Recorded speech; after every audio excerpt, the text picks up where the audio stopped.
Izin berdiri ya Ibu dan Bapak. Bismillahirrahmanirrahim. Assalamualaikum warahmatullahi wabarakatuh. Alhamdulillahirabbil alamin wa bihi nasta'in wa ala alihi wa sahbihi ajmain. Amma ba'du. Yang terhormat Dewan Guru SD Negeri Palasari II serta Ibu Komite yang kami banggakan. Pertama-tama marilah kita panjatkan puji dan syukur kehadirat Allah Subhanahu wa Ta'ala karena pada hari ini kita bisa berkumpul di sini dalam keadaan sehat. Sholawat serta salam semoga tercurah kepada Nabi besar Muhammad Sallallahu Alaihi Wasallam, para sahabatnya, para kerabatnya, dan mudah-mudahan kita semua mendapatkan syafaatnya. Amin ya Allah ya Rabbal Alamin. Ibu dan Bapak yang berbahagia,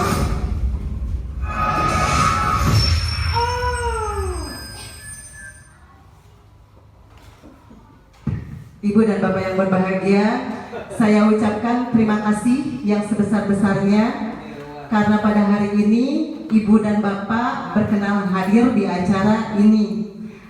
Tadi Pak Yusan dalam sambutannya mengatakan bahwa dia katanya tidak tahu apa sih kegiatan pada hari ini. Ya, saya jelaskan sedikit.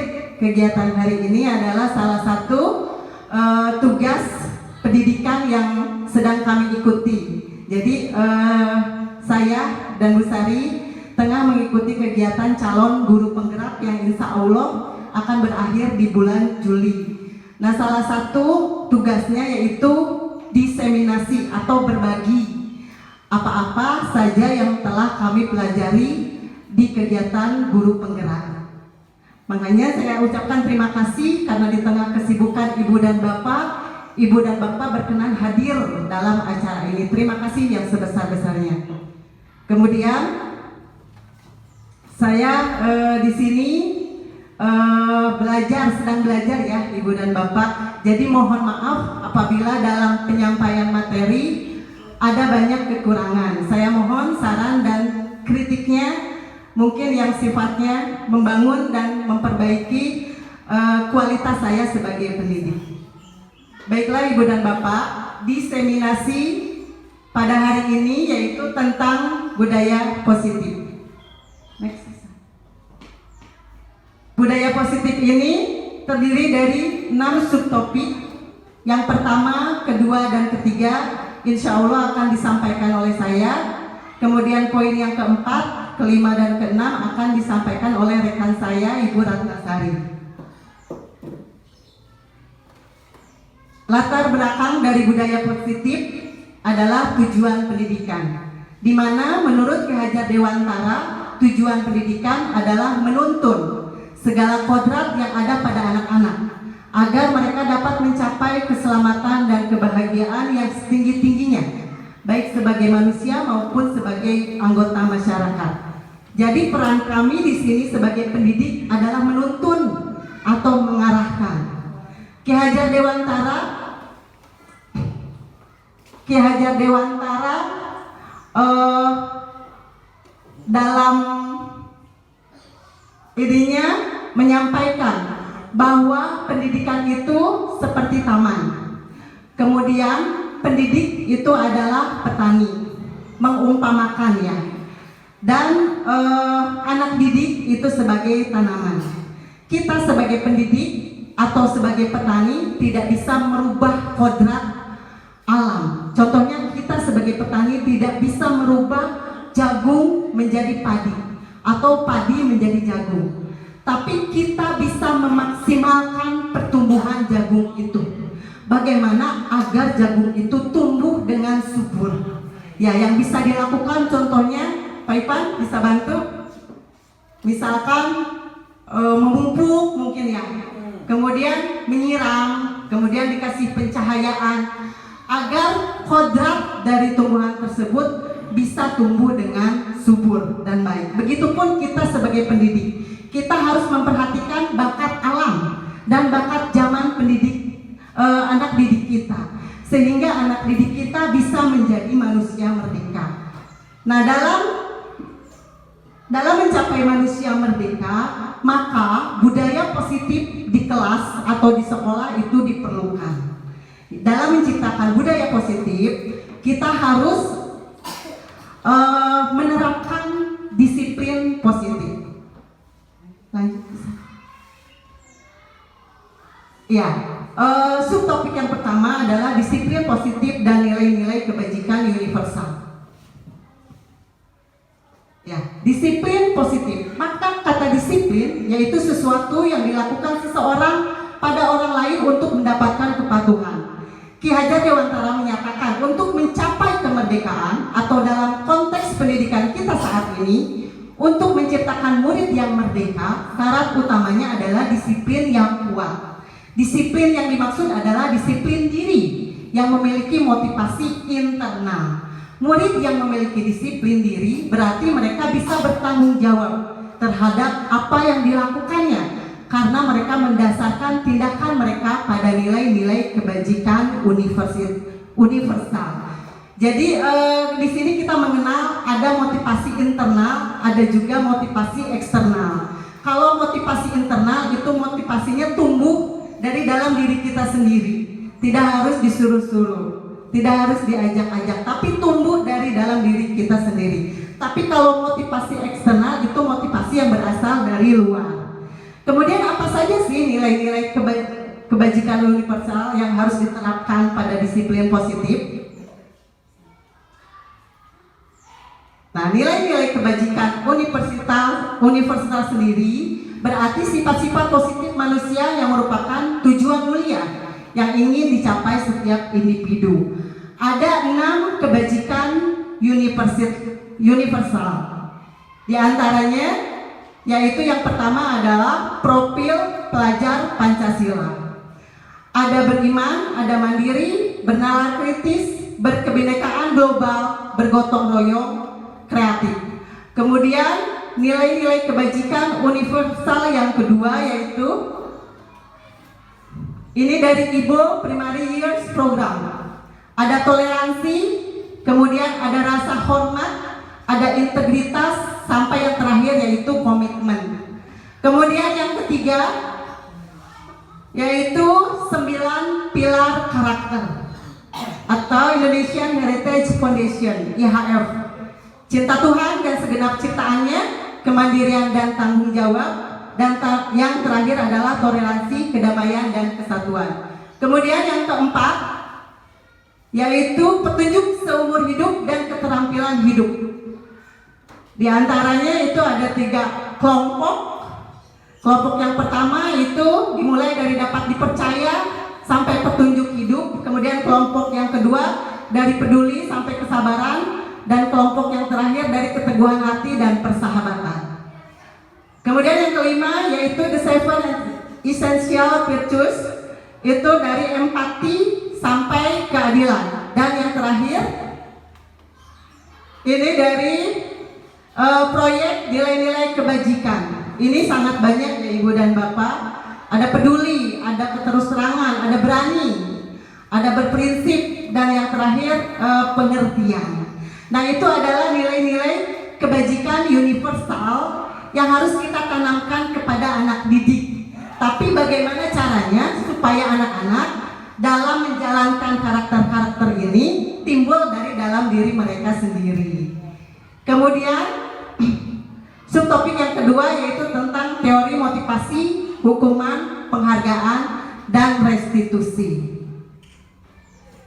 Ibu dan Bapak pernah ketika mengajar anak-anak melakukan masalah atau apa sih namanya, berbuat keributan? Sering ya. Ada yang bisa menyebutkan keributan seperti apa? Moyokan sengaja. Iya. Iya. Itu sebetulnya mereka melakukan tindakan tersebut karena mereka sedang melakukan pemenuhan kebutuhannya. Ya. Nah, dari sini ada 3 motivasi perilaku manusia. Ya, anak-anak di kelas. Ini yang pertama ada untuk menghindari ketidaknyamanan atau hukuman. Ini adalah tingkat rendah dari motivasi perilaku manusia. Biasanya orang yang motivasi perilakunya untuk menghindari hukuman atau ketidaknyamanan akan bertanya, apa sih yang akan terjadi apabila saya tidak melakukannya? Contohnya, misalkan kalau anak tidak mengerjakan PR, apa sih yang akan terjadi kalau saya tidak mengerjakan PR? Kalau motivasinya timbul dari motivasi eksternal, mungkin jawabannya, mungkin apa sih saya tidak mengerjakan PR, nanti paling dihukum oleh ibu guru. Karena mereka menghindari ketidaknyamanan atau hukuman, sehingga mereka melakukan kegiatan tersebut. Kemudian sebenarnya mereka sedang menghindari permasalahan yang mungkin muncul dan berpengaruh pada mereka secara fisik, fisiologis maupun tidak terpenuhinya kebutuhan mereka bila mereka tidak melakukan tindakan tersebut. Ya, motivasi ini bersifat eksternal, jadi dorongannya dari luar. Kemudian yang kedua, ini untuk mendapatkan imbalan atau penghargaan dari orang lain. Ini berada di atas satu tingkat di atas motivasi yang pertama. Di sini orang berperilaku untuk mendapatkan imbalan atau penghargaan dari orang lain. Orang dengan motivasi ini akan bertanya, apa sih yang akan saya dapatkan apabila saya melakukannya? Contohnya, ketika guru misalkan memberikan sesuatu apabila anak tersebut bisa menjawab soal, maka anak itu dari besoknya, lusanya, kedepannya itu akan selalu berusaha untuk mendapatkan penghargaan tersebut. Jadi kagianan sebenarnya. Itu juga sebetulnya motivasi ini juga bersifat eksternal, kurang baik ya. Kemudian apa sih motivasi yang paling sempurna itu? Yaitu motivasi yang ketiga, yaitu untuk menjadi orang yang mereka inginkan dan menghargai diri sendiri dengan nilai-nilai yang percaya. Orang dengan motivasi ini akan bertanya, akan menjadi orang seperti apa apabila saya melakukannya? Akan menjadi orang yang seperti apa apabila saya melakukannya? Jadi betul-betul dari dalam hatinya yang paling dalam. Mereka melakukan sesuatu karena nilai-nilai yang mereka yakini dan hargai, dan mereka melakukannya karena mereka ingin menjadi orang yang melakukan nilai-nilai yang mereka yakini tersebut. Ini adalah motivasi yang akan membuat seseorang memiliki disiplin positif, karena motivasi berperilakunya bersifat internal, bukan eksternal. Ya, mungkin kalau di sekolah itu kegiatan sampah ya, yang berhubungan dengan sampah. Kalau anak-anak sudah mempunyai motivasi internal bahwa sampah itu kurang baik bagi lingkungan dan kesehatannya, maka mungkin kita tidak akan mendapatkan masalah yang berhubungan dengan sampah. Nah, ini PR kami sebagai pendidik di sini, bagaimana mencoba memunculkan motivasi internal tersebut. Mudah-mudahan kami bisa dengan dukungan Ibu dan Bapak, insya Allah kami bisa. Ya, untuk hukuman dan penghargaan, di sini ada perbedaan antara hukuman, konsekuensi, dan restitusi. Mungkin kalau hukuman kita sering mendengar ya, sudah tidak asing lagi di telinga kita. Kemudian konsekuensi juga. Kalau restitusi, ada yang sudah tahu artinya restitusi? Restitusi itu adalah sebuah pendekatan di mana anak itu akan terlahir kembali ya, setelah dia menyadari apa yang dia lakukan itu salah. Itu restitusi kalau tidak salah ya. Baik. Ya, oke, di sini ada perbedaan antara hukuman, konsekuensi, dan restitusi. Saya sebutkan satu aja ya, yang paling atas. Hukuman itu sesuatu yang menyakitkan harus terjadi. Misalkan anak tidak mengerjakan PR, kemudian dihukum lari 10 balik.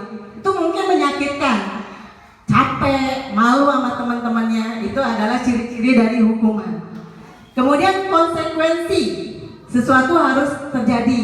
Misalkan ada anak yang menyobekkan kertas, kemudian oleh gurunya anak yang menyobekkan kertas temannya tersebut diminta untuk mengganti. Itu konsekuensi, karena dia tadi telah menyobekkan kertas temannya, jadi harus diganti gitu. Itu ciri-ciri dari konsekuensi. Kemudian yang ketiga adalah restitusi. Restitusi merupakan pilihan. Jadi di sini guru apa sih namanya, anak yang melakukan kesalahan itu diajak ngobrol dulu.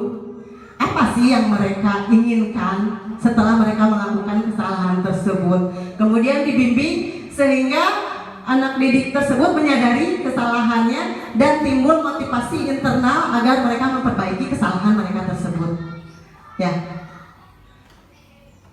Nah, ini adalah hukuman. Hukuman bersikap tidak terencana atau tiba-tiba. Anak atau murid tidak tahu apa yang akan terjadi dan tidak dilibatkan.